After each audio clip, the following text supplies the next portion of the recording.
আর বন্ধুরা, কেমন আছেন সবাই? রিয়াজ ব্লগের একটি নতুন পেজে আপনাদের সকলকে স্বাগত জানাই।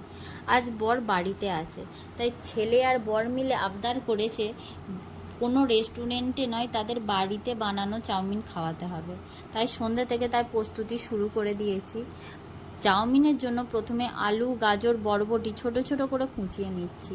এরপর পেঁয়াজ, কাঁচা লঙ্কা, স্যালাডের জন্য শসাও কুচিয়ে রাখবো। সব কিছু কোচানো হয়ে গেলে তারপর কড়াইয়ে চাউমিনটাকে একটু অল্প পরিমাণ নুন আর 1 চামচ পরিমাণ সাদা তেল দিয়ে সেদ্ধ করতে বসিয়ে দেব। চাউমিনটা 80% সেদ্ধ করে নিতে হবে। তারপর চাউমিন সেদ্ধ হয়ে গেলে তাকে ছেঁকে নেব। তারপর কড়াইয়ে কিছুটা তেল দিয়ে বরবটি, আলু, গাজর আর একটু অল্প পরিমাণ নুন ও হলুদ দিয়ে ভেজে নিতে হবে।